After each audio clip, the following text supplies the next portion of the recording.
ہمارے اور آپ کے گھروں میں کیا معاملہ سب کے اطمینان کا ہوتا ہے یا دھونس ہوتی ہے؟ ہمارے اپنے گھروں میں، اپنے اداروں میں، اپنے معاشرے میں کیا ہم لوگ کسی کے ساتھ معاملہ طے کرتے ہوئے یہ سوچتے ہیں کہ ہمارا اور دوسرے کا اطمینان ہو؟ یہ نہیں کہ ہمارا اطمینان ہو تو دوسرا بے چین ہو، یا دوسرے کا اطمینان ہو تو ہم بے چین ہو۔ لیکن آپ کو لگتا ہے کہ گھروں میں مشکلات ہیں، کوئی نہ کوئی فرد ایسا ہوتا ہے جو کسی نہ کسی وجہ سے کیسے دھونس کرتے ہیں گھر میں، صرف اس وجہ سے کہ کوئی پیار کرتا ہے۔ کبھی کوئی خامد بیوی سے پیار کرتا ہے تو بیوی دھونس کرتی ہے، کبھی ماں باپ پیار کرتے ہیں تو اولاد زبردستی کرتی ہے، اینڈ کبھی وائس ورسا، کبھی ماں باپ بھی زیادتی کرتے ہیں۔ تو جس کا موقع لگتا ہے وہ کم نہیں کرتا، اور اس کے لیے اس کے پاس جواز ہوتا ہے، اس کے پاس کوئی لاجک ہوتی ہے، کوئی منطق ہوتی ہے، اس کی سوچ ہوتی ہے کہ میں ایسا کر سکتا ہوں۔ کو ڈیپینڈنس اسی وجہ سے پیدا ہوتی ہے جب ایک بندے کا اطمینان ہوتا ہے، دوسرے بندے کا اطمینان نہیں ہوتا،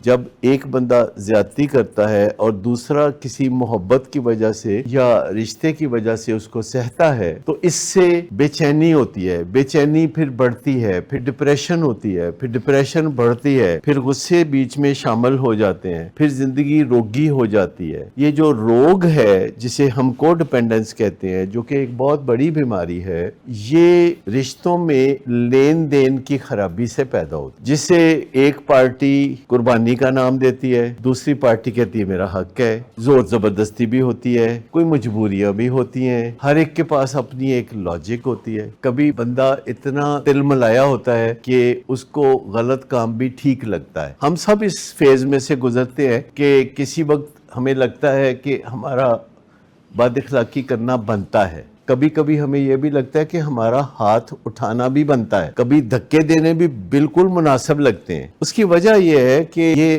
بیماری جو ہے اسٹگمیٹک ہے۔ جو بندہ نشے کی بیماری میں ہوتا ہے وہ بدنام ہو جاتا ہے، کیونکہ جب اس کی نشے کی بیماری کا پتہ چلتا ہے تو اتنی دیر میں وہ بری بری حرکتیں کر چکا ہوتا ہے۔ پہلے اس کی بیماری خفیہ ہوتی ہے اور لوگوں کو عموماً پتہ چلتا ہے اس کی بری بری حرکتوں سے۔ اگر آپ میں سے یاد کریں تو آپ کی نشے کی بیماری کا گھر والوں کو کیسے پتہ چلا؟ کوئی پیڑی حرکت دینا نہیں پتہ لگا نا۔